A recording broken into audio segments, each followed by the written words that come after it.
Un homme âgé de 68 ans entre dans un concessionnaire de voitures de luxe Ferrari, vêtu de vêtements de plage, un short à fleurs et des sandales usées. Il se promène calmement dans le hall opulent et climatisé qui contraste fortement avec la chaleur de la rue d'une grande métropole. Ignorant le décalage de son apparence, il s'arrête et dit au vendeur qu'il souhaite acheter les 3 véhicules en exposition. Une F8, une Portofino et une 812 Superfast. La déclaration provoque un éclat de rire scandaleux du vendeur principal qui, avec un collègue ambitieux et le directeur du magasin, décide d'humilier le visiteur. Si cette histoire vous a intéressé, n'oubliez pas de vous abonner à notre chaîne et dites-nous de quelle ville vous nous regardez, on continue. Je promets que ce sera la meilleure histoire que vous entendrez de votre vie. Le soleil écrasait l'avenue Montaigne à Paris cet après-midi d'août. L'asphalte semblait fondre sous les 35 degrés de la canicule, tandis que les cadres en costume-cravate se dépêchaient d'un immeuble de verre à l'autre, consultant des montres chères et parlant au téléphone. Parmi les diverses boutiques de luxe qui ornaient l'avenue, se détachait Scuderia Paris, la concession exclusive Ferrari. La façade imposante, revêtue de verre trempé et d'aluminium brossé, arborait l'emblématique cheval noir cabré sur fond jaune. L'intérieur climatisé maintenait une température agréable, en contraste frappant avec la chaleur étouffante du dehors. 3 voitures rutilaient dans le hall principal. Une F8 rouge vif, une Portofino décapotable bleu métallisé et une imposante 812 Superfast jaune. Richard Albin, le vendeur principal polissant fièrement son badge de vendeur de l'année, ajustait le nœud de sa cravate italienne tout en observant son reflet sur le capot de la F8. À côté de lui, Théo Martin, le vendeur le plus jeune et le plus ambitieux de l'équipe, organisait compulsivement les catalogues sur une table en marbre. Dans le bureau vitré au fond, Édouard Vasseur, le directeur du magasin, parlait au téléphone en arborant une montre qui se faisait passer pour une Rolex authentique. Cette nouvelle Porsche de la Dreux du Bois est une beauté, non? Commenta Théo, tout en réajustant les prospectus pour la 3e fois. Richard sourit avec dédain. Une beauté. C'est une voiture d'entrée de gamme. Ça en dit long sur ses limites. Une vraie cliente Ferrari n'achète pas une Porsche de base comme celle-là. Mais c'est une chirurgienne plasticienne renommée. Elle a sa clinique à Neuilly-sur-Seine, argumenta Théo confus. Mon cher, il y a des clients et il y a des clients, philosopha Richard, passant un mouchoir en soie sur la manche de son costume. Nous ciblons les milliardaires, pas les millionnaires. C'est alors que les portes automatiques s'ouvrirent dans un sifflement discret, laissant brièvement entrer la chaleur de la rue, en même temps qu'une silhouette insolite. Un homme d'apparence simple, avec ses 69 ans bien vécus, pénétra dans l'environnement sophistiqué. Il portait un short à fleurs délavé, un simple t-shirt blanc et des tongs usés par l'usage. Il portait un sac à dos en nylon élimé sur le dos et avait la peau bronzée de quelqu'un qui passait beaucoup de temps à l'extérieur. Le choc fut instantané. Richard et Théo échangèrent des regards stupéfaits, tandis qu'Édouard terminait rapidement son appel et sortait de son bureau, alarmé par cette présence inattendue. « Bonjour », dit le monsieur avec un sourire serein, se promenant tranquillement dans le hall, comme s'il était au marché du quartier. Son regard parcourut attentivement chacun des véhicules exposés. Le silence gênant fut rompu par Richard, qui s'approcha avec un sourire forcé. « Puis-je vous aider, monsieur ? La pharmacie est au coin de la rue. » L'homme ne parut pas déstabilisé. « Je suis intéressé par les voitures. »« Les voitures ?» répéta Richard d'un ton légèrement moqueur. « Ce sont des Ferrari, monsieur. Je pense que vous cherchez peut-être le concessionnaire populaire qui se trouve à quelques pâtés de maison d'ici. »« Non, non, je ne me trompe pas, » répondit calmement l'aîné. « Je suis ici pour acheter. En fait, je veux prendre les 3 modèles qui sont en exposition. » La déclaration provoqua un rire scandaleux de Richard, qui chercha la complicité de ses collègues du regard. Édouard, maintenant à ses côtés, sourit également de manière condescendante. « Les 3 ?» demanda le directeur avec sarcasme. « Vous voulez prendre les 3 voitures que nous avons ici ?»« Oui, » confirma l'homme sans altérer son expression sereine. « La rouge, la bleue et la jaune. Elles sont très belles. » Richard, Édouard et Théo formèrent un demi-cercle autour du visiteur, comme des prédateurs encerclant une proie facile. « Avez-vous la moindre idée de combien coûtent ces véhicules ?» questionna Édouard, croisant les bras pour exhiber sa fausse Rolex. « Juste pour clarifier, la F8 coûte environ 800 000 €, la Portofino environ 500 000, et la 812 Superfast près de 1,1 million. Nous parlons de presque 2,4 millions d'euros au total. Je sais exactement combien elle coûte, répondit le monsieur. Je me suis renseigné avant de venir. Édouard fit un pas en avant, adoptant une posture intimidante. Monsieur, nous avons une politique stricte de vérification de la capacité financière. Nous n'aimons pas perdre notre temps avec ceux qui ne peuvent manifestement pas se permettre ces montants. Et comment savez-vous que je ne peux pas payer? Demanda l'aîné, gardant toujours son calme. Richard intervint. Mais regardez-vous, avec tout le respect que je vous dois, vous êtes en short et en tongs à 5 € dans une concession Ferrari. Je pense que vous ne pourriez même pas acheter les pneus. L'homme prit une profonde inspiration avant de répondre. Vous êtes ici pour vendre des voitures ou pour juger les vêtements des clients? La question provoqua un silence momentané, bientôt rompu par Édouard. Nous sommes ici pour vendre à ceux qui peuvent acheter. Si vous êtes réellement intéressé, nous avons besoin d'une preuve de revenus et de patrimoine. Sinon, je vous demande gentiment de ne pas nous faire perdre notre temps. Le monsieur les regarda longuement, un par un. Puis, calmement, il retira le sac à dos de ses épaules et en sortit un portefeuille en cuir usé. De l'intérieur, il sortit un rectangle de métal noir, une carte American Express Centurion, la légendaire carte noire, connue pour sa limite pratiquement illimitée et son exclusivité extrême. La vue de la carte provoqua un bref moment de stupeur, rapidement dissimulé par Édouard. Cela ne prouve rien. Elle pourrait être empruntée ou même falsifiée. Il nous faut des relevés bancaires, un justificatif de domicile dans un quartier chic. À cet instant précis, les portes automatiques s'ouvrirent à nouveau. Une femme imposante d'environ 50 ans, vêtue d'un tailleur pantalon impeccablement coupé, entra dans la concession. Florence Monceau, la directrice régionale de Ferrari pour l'Europe de l'Ouest, n'était pas censée visiter le magasin ce jour-là. Avec 25 ans dédiés à la marque, son regard expert capta immédiatement ce qui se passait. Un client maltraité par son équipe. Tandis que les vendeurs pâlissaient en la reconnaissant, Florence se dirigea directement vers le monsieur en short et en tongs, ignorant complètement ses employés. « Bonjour monsieur, je suis Florence Monceau, directrice régionale de Ferrari. En quoi puis-je vous aider aujourd'hui ?» Le monsieur sourit avec sérénité en saluant Florence. « Bonjour madame. J'expliquais justement à vos employés que je souhaite acquérir les 3 véhicules en exposition. » Richard fit un pas en avant, tentant de reprendre le contrôle de la situation. « Madame Monceau, nous étions juste en train de vérifier les conditions financières du client. Procédure standard, comme vous l'avez vous-même mise en place. » Florence lança un regard glacial à Richard, le faisant taire instantanément. Se tournant vers le monsieur en tongs, elle sourit avec une cordialité authentique. « Je comprends que vous souhaitez acquérir 3 de nos modèles. C'est un excellent choix. Voudriez-vous m'accompagner à notre salon VIP pour discuter des détails avec l'intimité que vous méritez ?»« Avec plaisir, » répondit l'homme en la suivant. Richard tenta une dernière intervention. « Directrice, je peux m'occuper du client puisque je suis le vendeur principal et vous vous en êtes assez occupé pour aujourd'hui, Richard, » coupa sèchement Florence. « Veuillez nous faire porter du café et de l'eau dans le salon VIP, immédiatement. » Tandis qu'ils se dirigeaient vers le salon exclusif, Édouard et Théo échangèrent des regards inquiets. Le salon VIP de la concession était un espace réservé aux clients les plus importants, décoré de reliques de l'histoire de Ferrari, dont un volant dédicacé par Michael Schumacher et des photographies historiques de l'usine de Maranello. Des fauteuils en cuir italien rouge complétaient l'ambiance exclusive. Dès que la porte se ferma, Florence se tourna vers le monsieur avec un regard sincère. « Je vous présente mes excuses pour le comportement de mon équipe. C'est inacceptable. » L'homme sourit. « En fait, je me suis habillé ainsi exprès.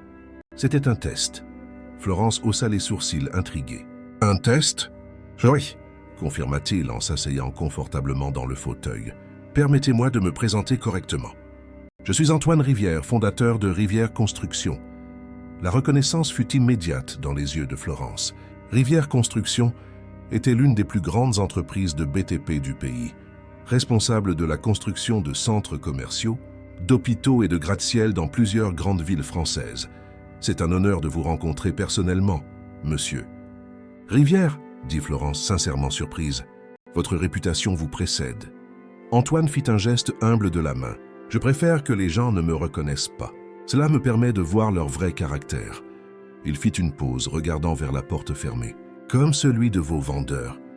Je veux vous raconter une histoire si vous me le permettez, poursuivit Antoine en s'adossant au fauteuil. Je suis né en banlieue parisienne, à la Courneuve, dans le 93, quand cet endroit était encore considéré comme l'un des plus difficiles de France. Ma mère était blanchisseuse et mon père, quand il était sobre, travaillait comme manœuvre sur les chantiers. À 14 ans, j'ai quitté l'école pour travailler dans le bâtiment. Il n'y avait pas le choix. C'était ça ou nous ne mangions pas. Florence écoutait attentivement, percevant la profondeur derrière ces mots simples. À 19 ans, poursuivit-il, je travaillais comme manœuvre sur la construction d'un hôtel particulier à Neuilly. Un jour, alors que je portais des sacs de ciment, j'ai vu le propriétaire arriver dans une Ferrari Testarossa jaune. Je m'en souviens comme si c'était hier. Il s'est arrêté à regarder le chantier avec indifférence et est entré dans sa résidence temporaire pendant que l'hôtel était terminé. À ce moment-là, je me suis fait une promesse. Un jour, j'achèterai 3 Ferrari jaunes, une pour chacun des 3 enfants que je rêvais d'avoir. Antoine ouvrit son sac à dos élimé et en sortit une vieille photo, cornée à force d'être manipulée. Il la montra à Florence. Dessus, un jeune homme mince et sale de ciment souriait à côté de la Ferrari jaune garée. Un collègue a pris cette photo en cachette. Je l'ai gardée sur moi pendant 50 ans. C'est une histoire incroyable, commenta Florence, visiblement touchée. J'ai travaillé dur, continua Antoine. J'ai économisé chaque centime possible. À 25 ans, j'ai obtenu un prêt pour acheter mon premier camion de livraison de matériaux. À 30 ans, j'avais un petit magasin de matériaux de construction. À 35 ans, j'ai fondé Rivière Construction avec 3 employés. Aujourd'hui, nous sommes plus de 800 collaborateurs. Il fit une pause, regardant par la fenêtre du salon VIP vers le hall principal, où les 3 vendeurs discutaient nerveusement. Vous savez, Florence, pendant toutes ces années, je n'ai jamais changé mes habitudes. Je continue d'habiter dans le même quartier, dans une meilleure maison, bien sûr. Je continue de prendre mon café à la boulangerie du coin et de porter mes tongs. Je ne vois pas l'intérêt d'étaler ma richesse. Florence acquiesça compréhensive. C'est admirable, monsieur Rivière. Hier, j'ai eu 69 ans, révéla-t-il. Mes 3 fils ont organisé une fête surprise. Il y avait mes petits-enfants, mes amis de 50 ans, certains employés qui sont avec moi depuis le début. C'est là que j'ai décidé qu'il était temps de tenir ma promesse. Il sortit une autre photo de son portefeuille, 3 jeunes hommes souriant lors d'une fête, à côté d'un monsieur aux cheveux gris qui semblait être lui, mes fils. Lucas, l'aîné, est ingénieur et a pris la direction technique de l'entreprise il y a 5 ans. Mathieu, celui du milieu, est le financier, diplômé d'économie. Il a multiplié notre patrimoine avec des investissements intelligents. Raphaël, le Benjamin, est le créatif, un architecte primé qui a révolutionné nos projets. Ils ont beaucoup sacrifié pendant que je construisais l'entreprise. Il est temps de leur rendre la pareille. Donc les voitures sont pour eux, conclut Florence. Oui, une pour chacun, et je veux qu'elles soient livrées à l'anniversaire de l'entreprise dans 1 mois. Florence sourit, mais son expression redevint vite sérieuse. Monsieur Rivière, je dois être honnête avec vous. Ces 3 vendeurs là-bas sont un problème chronique pour nous. Comment ça? Nous avons déjà reçu plusieurs plaintes à leur sujet pour discrimination envers des clients basés sur l'apparence. Le mois dernier, nous avons perdu la vente de 2 véhicules à une jeune entrepreneuse de la tech parce qu'elle s'est présentée en jean et t-shirt. Malgré plusieurs formations et avertissements, il persiste dans ce comportement élitiste. Antoine se gratta le menton, pensif. « Je comprends. En fait, continua Florence en se penchant en avant avec une lueur déterminée dans le regard, je vois ici une opportunité de leur donner une leçon définitive. Si vous êtes d'accord, bien sûr. Je vous écoute, répondit Antoine avec un sourire complice.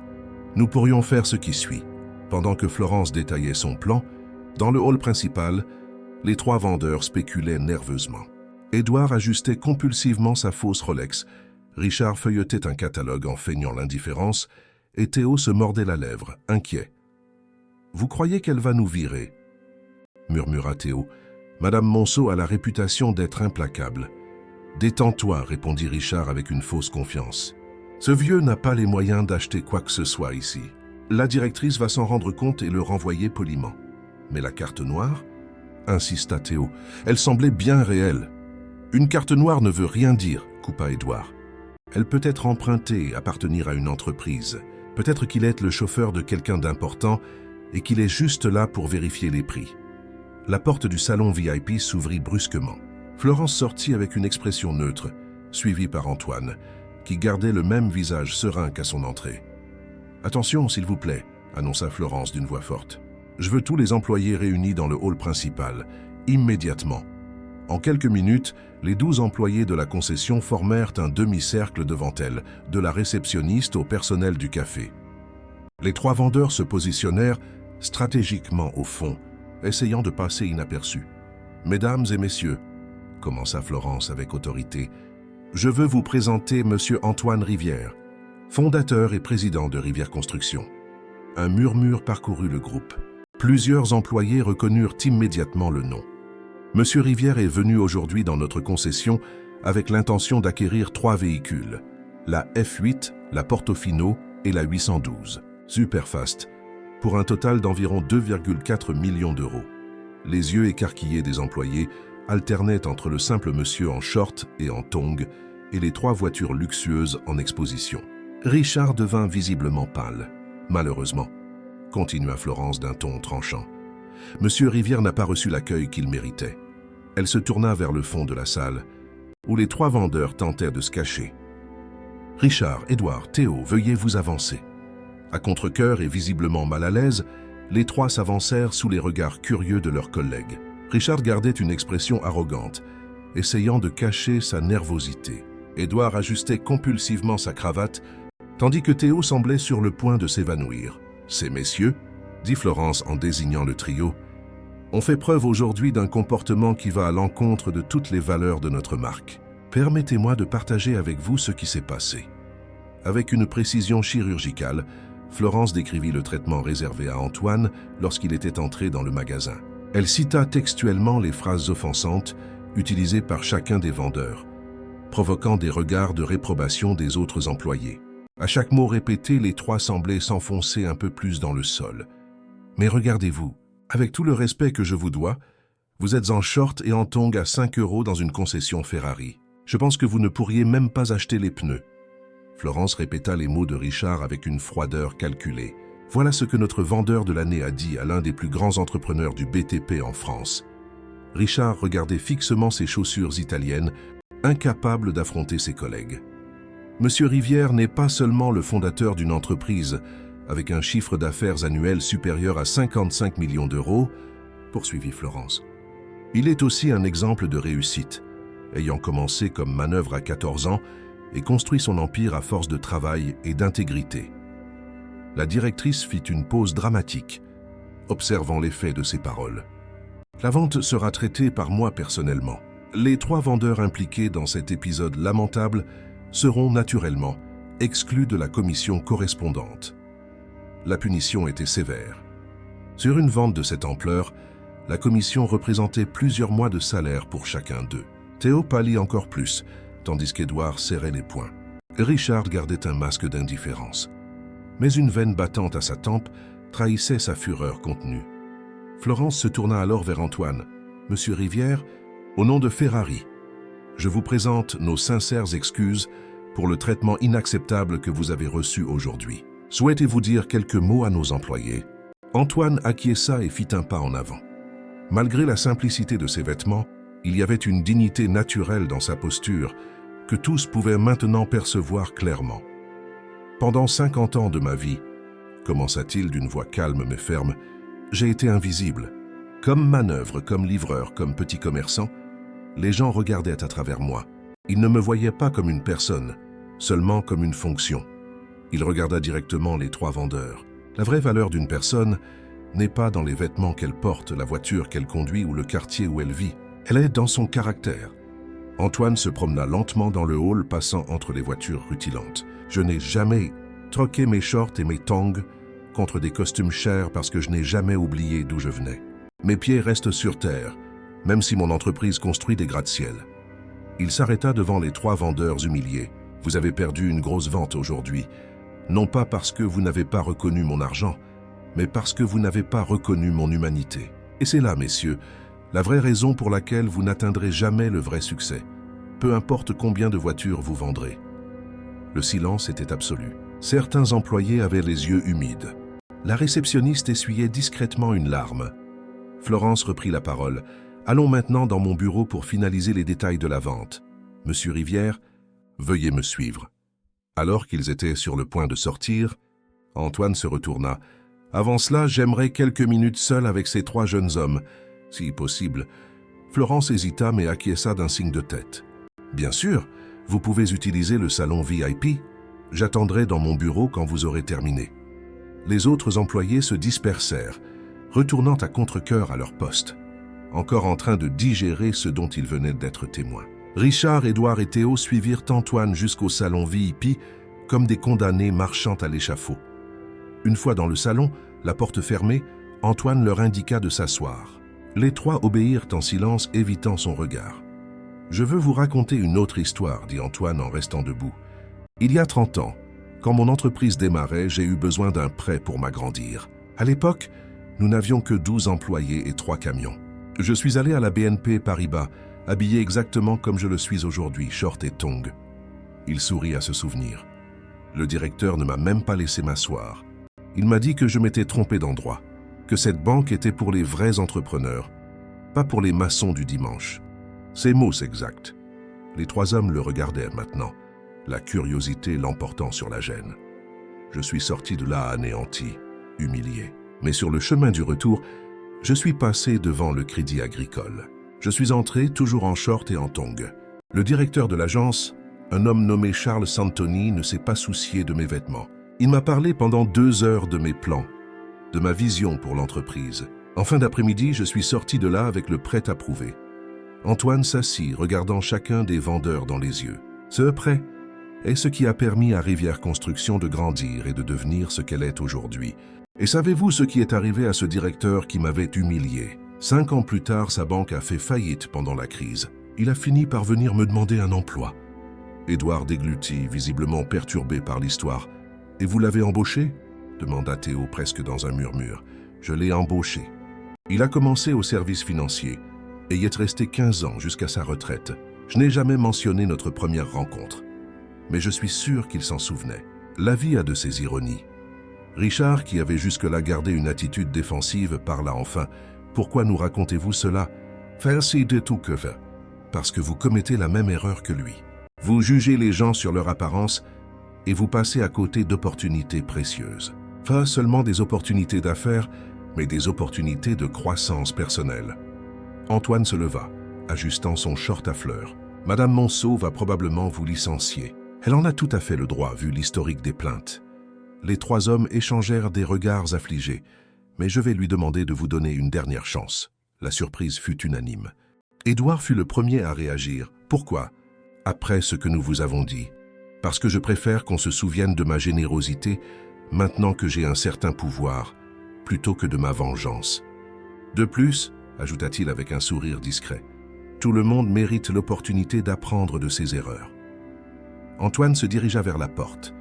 Mais avant de l'ouvrir, il se retourna une dernière fois. « Ah, et ce conseil que vous m'avez donné sur le magasin d'articles de plage. En fait, je suis aussi propriétaire d'une chaîne de ces magasins.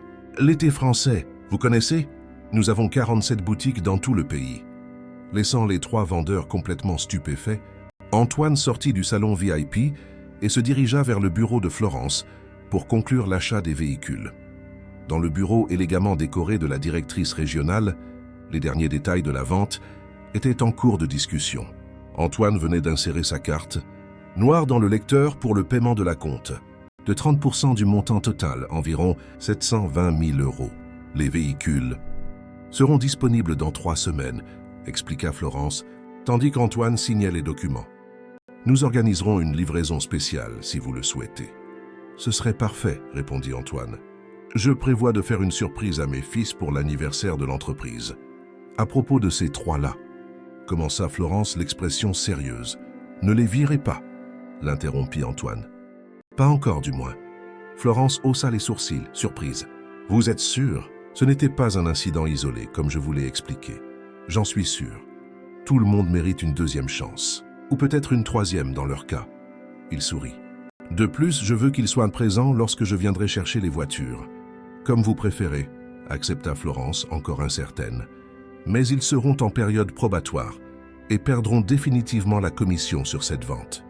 C'est juste. acquiesça Antoine. Lorsque tous les documents furent signés et le paiement traité, Florence raccompagna Antoine à la sortie. En chemin, ils passèrent par le hall principal, où les 3 vendeurs étaient revenus, affichant désormais des expressions sombres. « À propos, dit Antoine au groupe, assez fort pour que tout le monde l'entende. J'aurais besoin d'une assurance complète pour les 3 véhicules. Qui s'occupe de ça ici ?» Une jeune employée du service administratif leva timidement la main. « Je m'occupe des assurances, monsieur Rivière. »« Parfait. Contactez-moi demain pour discuter des détails. » Il lui tendit une carte avec son numéro personnel, ignorant complètement les regards envieux des 3 vendeurs qui réalisaient qu'ils venaient de perdre une autre commission substantielle. Déjà à la porte de la concession, Florence posa une dernière question. « Monsieur Rivière, si vous me permettez cette curiosité, pourquoi ces 3 modèles exacts ?» Antoine sourit, regardant le ciel ensoleillé de Paris. « Parce que ce sont les plus belles, » répondit-il simplement. « Et parce que je veux que mes fils aient le meilleur. » D'un dernier signe de la main, il quitta la concession, se fondant rapidement dans la foule qui déambulait sur l'avenue. Florence observa sa silhouette simple disparaître parmi les cadres pressés et les voitures luxueuses, émerveillée par l'histoire dont elle venait d'être témoin. Ce même soir, dans son quartier familier de La Courneuve, en Seine-Saint-Denis, Antoine marchait dans les rues qu'il connaissait par cœur. Bien que ce fût l'un des quartiers les plus modestes de la région, c'est là qu'il avait choisi de rester, même après son succès financier. Sa maison, bien que confortable et rénovée au fil des ans, gardait la même façade simple que ses voisines. Il n'y avait ni haut mur ni système de sécurité ostentatoire, juste une alarme discrète et des caméras installées sur l'insistance de ses fils. « Monsieur Antoine, Monsieur Antoine !» Une voix enfantine interrompit ses pensées. C'était Pierre, un garçon de 10 ans qui vivait 2 maisons plus loin. « Salut, champion. Comment s'est passée l'école aujourd'hui ?» Antoine s'accroupit pour se mettre à la hauteur du garçon, ignorant la protestation de ses genoux vieillissants. « J'ai eu 18 en maths, » annonça fièrement Pierre, exhibant son contrôle. « Excellent. Je savais que tu y arriverais. » Antoine sortit de son portefeuille un billet de 10 €. Voilà, comme promis. Une note au-dessus de 16, une récompense spéciale. Pierre accepta l'argent avec des yeux brillants. « Je vais garder la moitié pour l'université, comme vous me l'avez appris. C'est mon garçon. L'autre moitié, tu peux la dépenser pour une glace ou un jeu. Tu le mérites. » Prenant congé du garçon, Antoine continua son chemin jusqu'à la boulangerie du coin, la même où il prenait son café depuis plus de 40 ans. En entrant dans l'établissement simple mais impeccablement propre, il fut accueilli chaleureusement par Madame Cécile, la propriétaire. « Comme d'habitude, Monsieur Antoine, comme d'habitude, Cécile. » Il s'assit à sa table habituelle, la 3e de gauche à droite, près de la fenêtre donnant sur la rue. En quelques minutes, Madame Cécile lui apporta son café crème et un croissant au beurre. « Alors, comment ça s'est passé chez le concessionnaire chic? Vous avez réussi à avoir les voitures pour les garçons ?» Antoine sourit. Madame Cécile était l'une des rares personnes à connaître son plan. « Réussi. Elles seront livrées le jour de la fête de l'entreprise. Et les grands messieurs là-bas vous ont bien traité?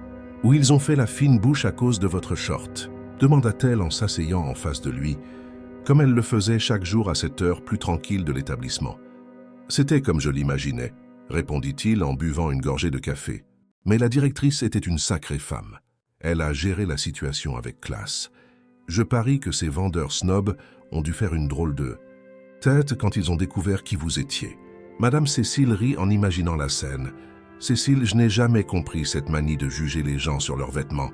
Quand j'étais manœuvre, à porter des sacs de ciment sur le dos toute la journée. Mon argent ne valait pas moins que celui d'un autre. C'est qu'il y a des gens qui ont besoin d'écraser les autres pour se sentir grands, Monsieur Antoine. Vous n'êtes pas comme ça. C'est pour ça que vous avez réussi dans la vie sans perdre votre humilité. » Pendant qu'ils discutaient, la télévision dans le coin de la boulangerie diffusait le journal local. Un reportage attira l'attention d'Antoine. Il montrait les travaux du nouvel hôpital municipal de Bobigny, un projet de Rivière Construction. « Regardez, Monsieur Antoine, c'est votre chantier. » Il observa les images avec un sourire discret. Les travaux étaient en avance, et le reportage soulignait que, contrairement à d'autres projets publics dans la région, celui-ci respectait rigoureusement le calendrier. Le journaliste interviewait Lucas, son fils aîné qui, en tant qu'ingénieur en chef, expliquait les détails techniques du projet. « Votre Lucas vous ressemble quand vous étiez jeune, » commenta Madame Cécile. Il a la même façon de parler, très technique, mais sans cette arrogance des ingénieurs. Il a commencé en portant des briques sur les chantiers. Vous savez, tous mes fils ont commencé en bas de l'échelle. J'y tenais. Et c'est pour ça que ce sont de bons patrons maintenant. Ils respectent les ouvriers. Son café terminé, Antoine paya, laissant comme toujours un généreux pourboire, et prit congé de Madame Cécile. Au lieu de rentrer chez lui, cependant, il tourna à gauche et marcha quelques pâtés de maisons plus loin, jusqu'à un terrain vague entouré de palissades usées. C'était un lot abandonné, couvert d'herbes hautes et de détritus. Antoine s'arrêta devant, regardant fixement à travers une ouverture dans les palissades. N'importe quel passant qui l'aurait vu là aurait pu trouver étrange qu'un monsieur âgé contemple un terrain vague avec une telle intensité. Mais pour Antoine, ce n'était pas seulement un terrain vague. C'est là qu'avait existé la petite maison en parpaings inachevés, où il avait grandi. La maison de 2 pièces que son père, dans ses moments de sobriété, avait construite petit à petit, brique par brique. La même maison où sa mère faisait la lessive pour les autres et où il dormait sur un matelas posé à même le sol. « Je me doutais que je vous trouverais ici. » La voix familière fit se retourner Antoine. C'était Mathieu, son fils du milieu, le financier de l'entreprise. Grand, portant des lunettes discrètes et un costume bien coupé, il semblait déplacé dans ce quartier simple de la ville. « Comment savais-tu où me trouver ?» Mathieu sourit. « Papa, chaque fois qu'il t'arrive quelque chose d'important dans la vie, tu viens ici. C'est comme si tu avais besoin de te reconnecter avec tes racines. » Antoine acquiesça, touché par la perspicacité de son fils. « J'ai acheté 3 Ferrari aujourd'hui. » Mathieu écarquilla les yeux, sincèrement surpris. « Tu as fait quoi ?» Cette histoire que je vous ai toujours racontée sur la Ferrari jaune quand je travaillais comme manœuvre. Tu te souviens ? Bien sûr que je m'en souviens. Tu t'es promis qu'un jour tu aurais 3 Ferrari jaunes, une pour chaque enfant que tu rêvais d'avoir. Exactement. Eh bien, je l'ai enfin fait. Mathieu resta silencieux quelques instants, digérant l'information. Papa, tu n'étais pas obligé. Je veux dire, ce sont des voitures hors de prix et tu as toujours été si économe. Ce n'est pas une question de besoin, mon fils. C'est une question de promesse. Antoine se retourna pour regarder le terrain vague. Quand tu grandis comme ça, sans rien, et que tu te fais une promesse à toi-même, cette promesse devient presque une religion. Ils restèrent côte à côte, observant le terrain en silence pendant quelques minutes. « Tu sais ce que je prévois de faire avec ce terrain ?» demanda finalement Antoine. « Aucune idée. Je l'ai acheté le mois dernier. Le propriétaire ne savait même pas qui j'étais, que j'étais né ici. Je vais construire une école technique gratuite, un CFA, Centre de formation d'apprentis, pour former des jeunes au bâtiment, à l'électricité, à la plomberie. Des métiers qui peuvent leur donner ce que j'ai eu, une chance de changer de vie. » Mathieu sourit, passant son bras autour des épaules de son père. « Tu ne cesses jamais de surprendre, n'est-ce pas? Tu dépenses des millions en Ferrari pour nous, mais ton vrai cadeau est pour des gens que tu ne connais même pas. Vous 3, vous avez déjà tout ce dont vous avez besoin, » répondit Antoine avec simplicité. « Cette école sera mon héritage. » Le lendemain, la routine à la concession Ferrari avait apparemment repris son cours, mais une atmosphère tendue flottait dans l'air. Les 3 vendeurs, Richard, Édouard et Théo, avaient été convoqués tôt le matin dans le bureau de Florence pour une conversation définitive. « Vous êtes en période probatoire », annonça-t-elle froidement. « La moindre plainte, la moindre attitude pleine de préjugés envers un client, et ce sera le licenciement immédiat. » Richard, qui avait toujours été le plus arrogant, gardait maintenant une posture plus contenue. Édouard semblait sincèrement repentant, tandis que Théo, le plus jeune, se montrait visiblement ébranlé par toute la situation. « Nous tenons à vous remercier pour cette chance de rester, » dit Édouard, parlant au nom des 3. « Nous avons appris une leçon importante hier. »« Ne me remerciez pas, moi, » répondit Florence. « Remerciez Monsieur Rivière. C'est lui qui a intercédé en votre faveur, même après le traitement déplorable qu'il a reçu. » Au même moment, dans une élégante salle de réunion du Centre financier de Paris, Antoine Rivière participait à une rencontre avec son équipe de direction. Il portait le même style que toujours, short, t-shirt et tongs, sa marque de fabrique. La seule concession qu'il faisait était de porter un polo lors de réunions plus formelles avec des clients externes. Les travaux de l'hôpital ont 5 jours d'avance sur le calendrier. Présentait Lucas, son fils aîné, montrant des graphiques détaillés à l'écran. Si nous continuons à ce rythme, nous livrerons avec 3 semaines d'avance. Et le budget ? demanda Antoine. Raphaël, le Benjamin, prit le relais de la présentation. Nous sommes 2% en dessous du budget prévu grâce aux modifications que nous avons apportées au projet de plomberie. Nous avons réussi à maintenir la qualité tout en réduisant le gaspillage. Antoine acquiesça, satisfait. La réunion se poursuivit avec des discussions techniques sur d'autres projets en cours. À la fin, alors que tout le monde se levait déjà pour partir, il demanda à ses 3 fils de rester. « Alors, papa ?» commença Lucas une fois qu'ils furent seuls. « Mathieu nous a parlé des Ferrari. » Antoine sourit. Il n'y avait pas de secret entre ses fils. « C'était censé être une surprise. » Et ça l'est toujours, assura Raphaël, l'architecte de la famille. « Nous sommes surpris par le geste, pas par le cadeau en lui-même. »« Papa, » intervint Mathieu, le financier pragmatique, « tu es sûr ? C'est près de 2,4 millions d'euros. » Antoine s'adossa à sa chaise, observant les 3 hommes en face de lui. Il voyait en eux le meilleur de lui-même, mais aussi des qualités qu'il n'avait jamais eues, l'éducation formelle, le raffinement, la maîtrise d'autres langues. Pourtant, il était fier que, malgré tout cela, il garde les pieds sur terre. Vous vous souvenez de cette vieille photo que je garde toujours dans mon portefeuille, celle de la Ferrari jaune? Les 3 acquiescèrent. L'histoire de cette photo était presque une légende familiale. Cette promesse que je me suis faite à 19 ans, c'est ce qui m'a motivé dans les moments les plus difficiles. Quand l'entreprise a failli faire faillite en 1999, quand nous avons perdu cet appel d'offres important en 2005, quand nous avons fait face à ce procès au prud'homme en 2010, c'est à cette promesse que je me raccrochais. Il fit une pause, regardant par la fenêtre panoramique l'horizon de Paris, parsemé de gratte-ciel, dont plusieurs avaient été construits par son entreprise. Aujourd'hui, à 69 ans, je peux enfin la tenir. Et il n'y a rien qui me donne plus de satisfaction que de vous faire ce cadeau à vous 3, qui avez transformé un rêve individuel en une réalisation collective. Lucas, toujours le plus pragmatique, semblait encore incertain. « Papa, tu sais que nous n'avons pas besoin de Ferrari, n'est-ce pas? Nous sommes parfaitement heureux avec nos voitures actuelles. » Antoine rit. « Je sais, c'est exactement la raison pour laquelle vous les méritez. Vous n'avez jamais rien exigé. Vous avez toujours travaillé dur, vous n'avez jamais étalé votre richesse. Considérez cela non pas comme un cadeau à utiliser, mais comme un symbole de ce que nous avons construit ensemble. » Raphaël, le plus sentimental des 3, avait les yeux humides. « Merci, papa. C'est un geste incroyable. » « À propos, » ajouta Antoine, « la livraison aura lieu pendant la fête d'anniversaire de l'entreprise le mois prochain.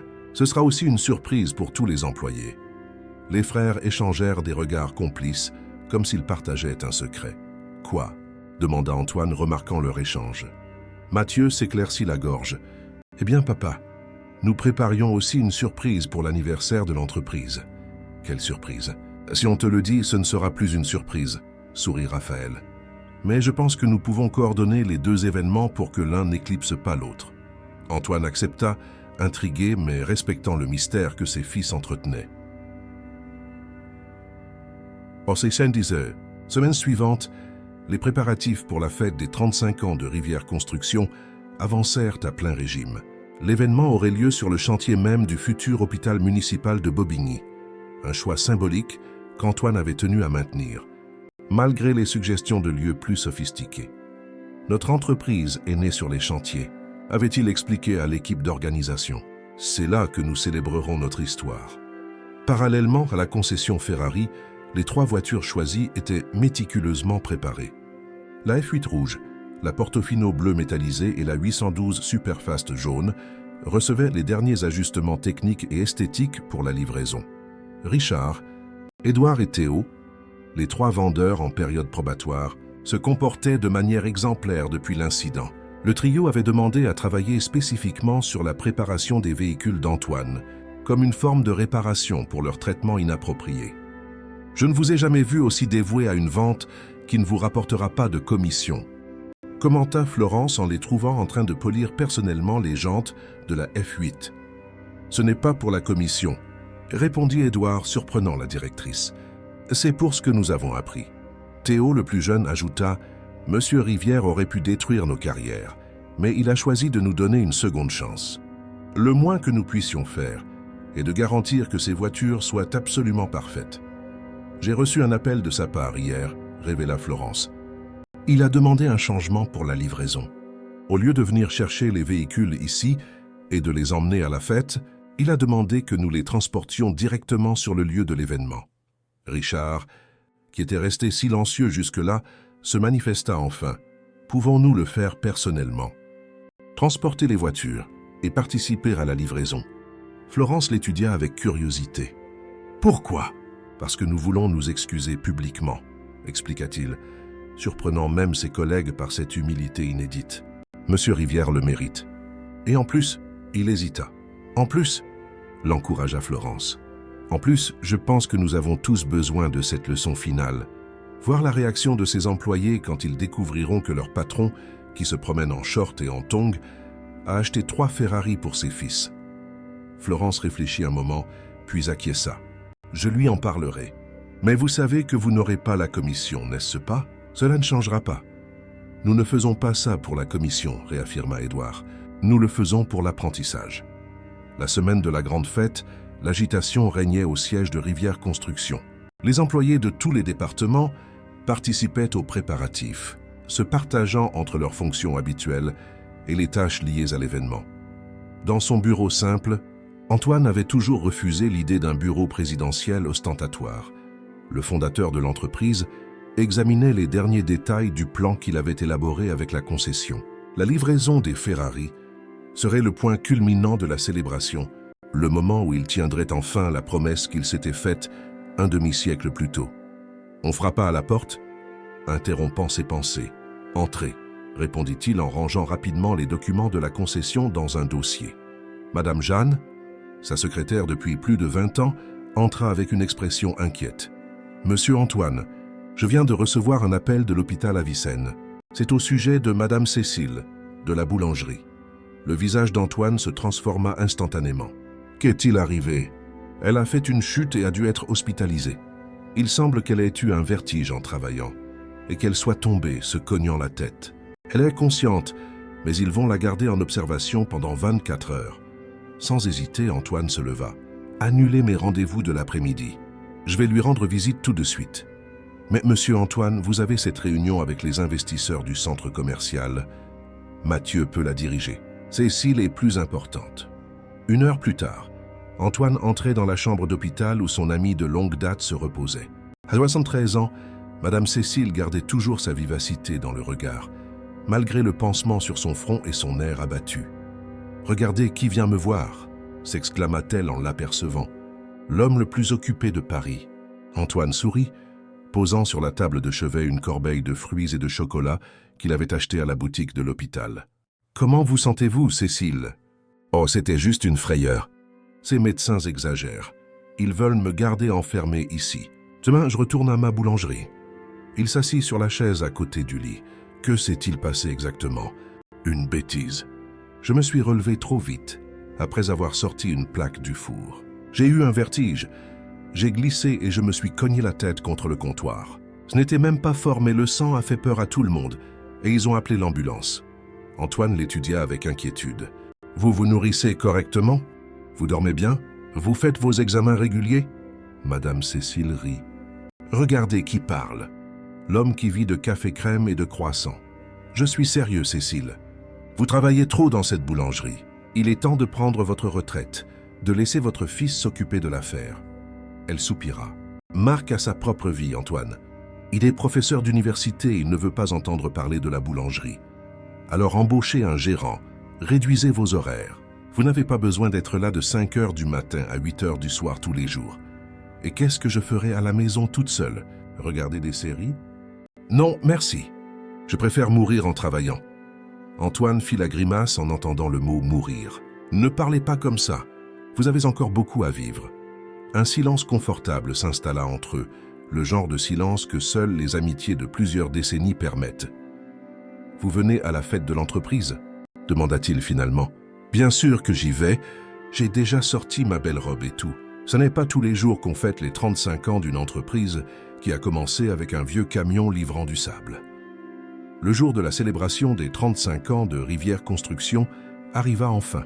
Le chantier de l'hôpital municipal de Bobigny avait été transformé pour l'événement. Une grande tente blanche couvrait la zone centrale, décorés de panneaux racontant l'histoire de l'entreprise à travers de vieilles photographies. Sur l'un d'eux, on voyait le jeune Antoine à côté de son premier camion, un véhicule d'occasion qu'il avait lui-même rénové. Sur un autre, le petit magasin de matériaux de construction qui avait été l'embryon de l'empire qu'il avait bâti.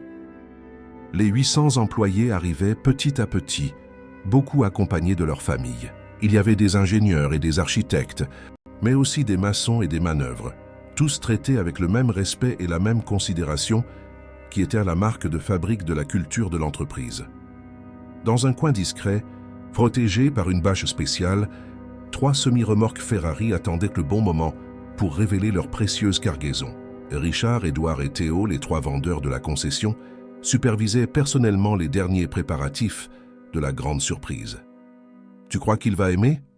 demanda Théo nerveux. « Il a déjà acheté les voitures. »« Bien sûr qu'il va aimer, » répondit Édouard, ajustant la bâche pour s'assurer que personne ne puisse voir ce qu'il y avait en dessous. Richard, passé d'arrogant à réfléchi depuis l'incident au magasin, observait avec intérêt l'agitation des employés de Rivière. Regardez comme ils ont tous l'air d'aimer travailler ici. Ce n'est pas cette fausse animation d'entreprise qu'on voit ailleurs. En effet, l'ambiance était à la véritable fraternité. Des ouvriers serraient de leurs supérieurs dans leurs bras sans cérémonie. Des ingénieurs discutaient de manière décontractée avec des secrétaires. Des directeurs se servaient dans la même file de buffet que les chauffeurs. « C'est incroyable », poursuivit Richard. « L'homme n'a pas seulement construit un empire financier, mais un endroit où les gens aiment vraiment travailler. » Au loin, les 3 hommes observèrent Antoine arriver, accompagné de ses 3 fils. Comme toujours, il portait son short, son t-shirt et ses tongs. Sauf que cette fois, concession à la solennité de l'événement, le short était neuf et le t-shirt arborait le logo commémoratif des 35 ans de l'entreprise. Il ne se soucie vraiment pas des apparences, n'est-ce pas ? Commenta Théo avec admiration. C'est pour ça qu'il voit au-delà d'elle, répondit Richard, songeur. La célébration commença par un discours ému d'Antoine.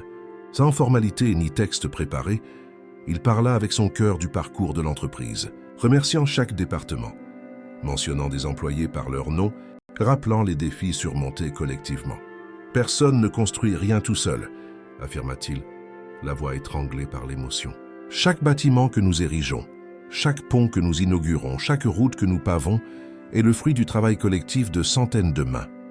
Rivière n'est pas à moi, elle est à nous. » Les applaudissements furent assourdissants. De nombreux employés plus anciens avaient les larmes aux yeux.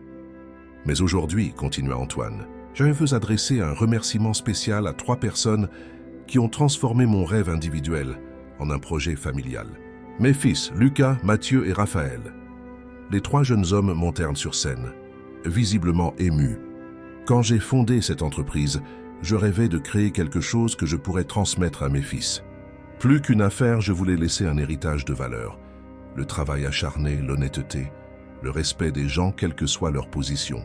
Ces 3 hommes n'ont pas seulement compris ces valeurs, ils les ont développées, apportant de nouvelles perspectives, des connaissances techniques et surtout, du cœur à tout ce que nous faisons. » Antoine fit une pause, regardant directement ses fils. « C'est pourquoi aujourd'hui je veux leur faire une surprise. Une surprise qui représente la concrétisation d'une promesse que je me suis faite il y a exactement 50 ans. » À ce signal, les bâches couvrant les 3 semi-remorques furent retirées simultanément, révélant les véhicules de luxe, la F8 rouge, à la Portofino bleu métallisé et la 812 Superfast jaune. Un murmure de stupéfaction parcourut la foule. Les employés regardèrent avec incrédulité les voitures, puis leur patron en short et en tongs. « Il y a 50 ans, » expliqua Antoine, tandis que les rampes des remorques s'abaissaient et que les voitures étaient soigneusement positionnées. Je travaillais comme manœuvre sur la construction d'un hôtel particulier. Le propriétaire est arrivé dans une Ferrari jaune. Et à ce moment-là, je me suis promis qu'un jour j'achèterais 3 voitures comme celle-là, une pour chaque enfant que je rêvais d'avoir. Les 3 voitures étaient maintenant totalement visibles, rutilant sous le soleil. Richard, Édouard et Théo se positionnèrent discrètement à côté des véhicules, tenant les clés. Il m'a fallu 5 décennies de travail acharné, d'économie, de réinvestissement constant dans l'entreprise. Je ne me suis jamais soucié du luxe pour moi-même. Je garde mes shorts et mes tongs. Je continue d'habiter dans le même quartier. Je continue de prendre mon café à la boulangerie de Madame Cécile. Il désigna la dame âgée qui assistait à la scène, émue depuis le premier rang. Mais aujourd'hui, à 69 ans, je peux enfin réaliser ce rêve du jeune homme de 19 ans. Lucas, Mathieu, Raphaël, ces voitures sont pour vous. Les trois frères restèrent paralysés de surprise. Bien qu'ils soient au courant de l'achat, ils ne s'attendaient pas à une présentation aussi publique, aussi émouvante. Ce fut Mathieu qui réagit le premier, s'approchant de son père. « Papa, c'est incroyable, mais nous avons aussi une surprise pour toi. » Antoine fronça les sourcils, confus. « Vous avez ?» Raphaël fit un signe, et un grand écran s'illumina au fond de la scène, affichant l'image d'un terrain, le même terrain vague où se trouvait la maison d'enfance d'Antoine et qu'il avait récemment acheté. « Nous connaissons tes plans pour construire une école technique sur le terrain où tu es né, » expliqua Lucas. « Nous avons décidé d'accélérer ce rêve. » À l'écran, l'image du terrain vague se transforma en une maquette numérique d'un complexe éducatif moderne. Le lycée professionnel Marguerite Rivière, le nom de la mère d'Antoine. « Nous avons déjà obtenu tous les permis, » poursuivit Mathieu. « Les plans sont approuvés. Les appels d'offres sont terminés. La construction commence la semaine prochaine. Et ce n'est pas tout, ajouta Raphaël. Nous avons créé une fondation pour garantir que l'école soit autonome. 5% des bénéfices annuels de Rivière Construction seront alloués en permanence au fonctionnement de l'école, offrant une formation gratuite aux jeunes de la banlieue. Antoine était sans voix, les yeux embués de larmes. Toute la foule attendait sa réaction dans un silence respectueux. « Vous avez fait ça ?»« Nous l'avons fait, » confirma Lucas, « parce que tu nous as appris que le vrai succès ne consiste pas à posséder des choses, mais à transformer des vies. » C'en était trop pour Antoine. Pour la première fois depuis des décennies, l'homme toujours si réservé laissa les larmes couler librement sur son visage. Il serra ses trois fils dans ses bras d'un seul mouvement, tandis que les employés applaudissaient, émus. Lorsqu'il se reprit enfin, Antoine se dirigea à nouveau vers le micro. « On dirait que nous sommes tous pleins de surprises aujourd'hui. » Il sourit.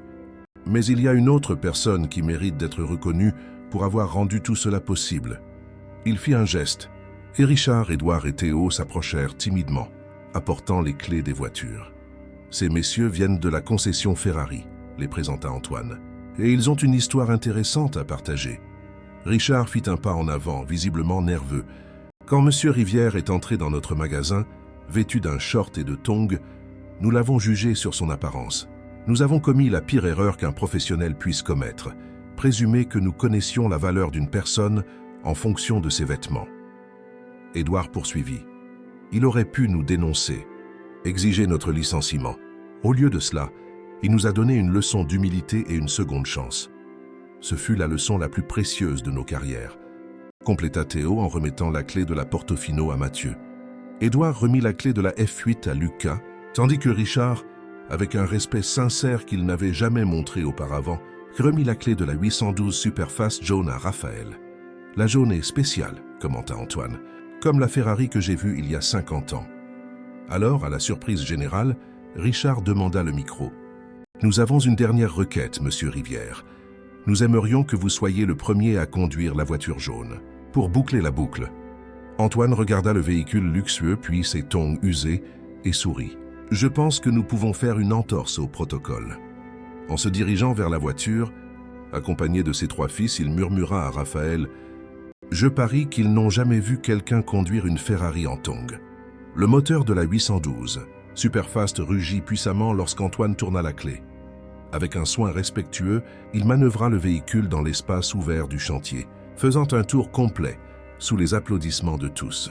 Ses yeux brillaient d'une satisfaction qui allait bien au-delà de l'accomplissement matériel. C'était l'achèvement d'un cycle de vie, la réalisation d'une promesse faite au jeune homme qu'il avait été un jour. Lorsqu'il se gara à nouveau, ses trois fils étaient déjà positionnés à côté des autres voitures. Comme dans une chorégraphie silencieuse, les quatre montèrent simultanément dans les véhicules, Lucas dans la F8, Mathieu dans la Portofino, Raphaël prenant le volant de la 812 Superfast et Antoine s'asseyant à côté de lui sur le siège passager. Les moteurs italiens rugirent à l'unisson, créant une symphonie mécanique qui résonna sur le chantier. Lentement, les trois voitures entamèrent un défilé autour du périmètre du futur hôpital, passant devant les employés émerveillés. Madame Cécile, debout malgré son récent accident, essuyait des larmes en regardant son ami de plusieurs décennies réaliser enfin le rêve dont il lui avait si souvent parlé lors de leur conversation matinale à la boulangerie. Lorsque les voitures s'arrêtèrent enfin, Antoine descendit et fit une dernière annonce au micro.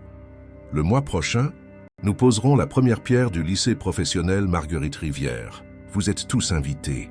Et oui, je porterai un short et des tongs à la cérémonie. » Des rires et des applaudissements conclurent le discours. Alors que la fête se poursuivait avec musique et fraternité, Richard, Édouard et Théo s'approchèrent d'Antoine pour prendre congé. « Merci pour la leçon, monsieur Rivière, » dit Richard avec sincérité. « Vous avez changé notre perspective à jamais. »« Ce n'est pas moi, » répondit Antoine avec simplicité. « Et c'est la vie qui vous a montré ce qui compte vraiment. » Plus tard dans la soirée, la célébration terminée et la plupart des invités partis, Antoine s'assit dans un coin tranquille du chantier. Ses 3 fils, désormais officiellement propriétaires de Ferrari, le rejoignirent. « Alors papa ?» demanda Lucas. « Comment te sens-tu maintenant que tu as réalisé ton rêve de 50 ans ?» Antoine réfléchit à la question, observant la pleine lune qui éclairait le squelette du futur hôpital. « Vous savez ce qui est intéressant. J'ai réalisé le rêve, mais j'ai découvert que le vrai rêve, ce n'était pas les voitures. »« Non ?» questionna Mathieu. « Non. Le vrai rêve, c'était d'élever des enfants qui comprennent la valeur de construire quelque chose de plus grand qu'eux-mêmes. Et vous 3, il fit une pause émue, vous avez dépassé toutes les attentes que j'aurais pu avoir. » Raphaël, le plus émotif des 3, serra son père dans ses bras. « Et que faisons-nous maintenant? Avec l'école en route et les voitures achetées, quel sera le prochain défi ?» Antoine sourit, ajustant ses inséparables tongs à ses pieds. « Le prochain défi est de continuer à être qui nous sommes. Continuer à construire non seulement des bâtiments, mais des vies. Continuer à se souvenir que la vraie valeur réside dans le caractère, pas dans les possessions. » Lucas se leva, tendant la main pour aider son père à faire de même. « On rentre à la maison? Demain, nous avons une journée chargée. Allons-y, » acquiesça Antoine. « Mais avant, je dois passer à la boulangerie de Madame Cécile pour la remercier d'être venue même après son accident. »« À 6 heures du matin, comme toujours ?» demanda Mathieu en souriant. « Comme toujours, » confirma Antoine. « Certaines choses ne changent jamais, comme mes shorts, mes tongs et mon petit déjeuner à la boulangerie du quartier. » Alors qu'ils se dirigeaient vers le parking, où les 3 Ferrari rutilaient sous la lumière de la lune, Antoine s'arrêta un instant, regardant le ciel étoilé de Paris. « Vous savez ce qu'est la vraie richesse ?» demanda-t-il plus pour lui-même que pour ses fils. « C'est de pouvoir porter des tongs et un short même quand on a l'argent pour acheter 3 Ferrari. » Les 4 rirent, montant dans les véhicules luxueux. Curieusement, même assis sur le siège en cuir italien de la Superfast jaune, Antoine semblait parfaitement à l'aise avec ses tongs et son short à fleurs. Car, en fin de compte, ce n'étaient pas les vêtements qui définissaient l'homme, mais ses actions et son caractère. Et tandis que le petit convoi de supercars italiennes traversait la banlieue parisienne en direction de la maison simple où Antoine insistait pour vivre, les habitants du quartier saluaient, reconnaissant non pas les véhicules de luxe, mais l'homme en tongs qui n'avait jamais oublié ses racines. Fin de l'histoire, chers auditeurs. Nous espérons que l'histoire d'Antoine Rivière et de ses tongs a touché vos cœurs. Pour continuer ce voyage d'émotion, nous avons préparé une playlist spéciale avec des histoires tout aussi inspirantes sur des personnes qui ont gardé leur essence malgré le succès. Retrouvez-la ici en cliquant à gauche. Si vous avez aimé ce récit sur l'humilité et les vraies valeurs, n'oubliez pas de vous abonner à notre chaîne et de laisser un like sur la vidéo. Chaque jour, nous vous proposons des histoires uniques qui explorent les complexités de la vie française, des banlieues au gratte-ciel. Partagez dans les commentaires si vous avez déjà été témoin de situations où quelqu'un a été injustement jugé sur son apparence. Vos expériences enrichissent notre communauté et nous rappellent que, comme Monsieur Antoine, la vraie valeur réside dans le caractère, pas dans les vêtements que nous portons. À la prochaine histoire.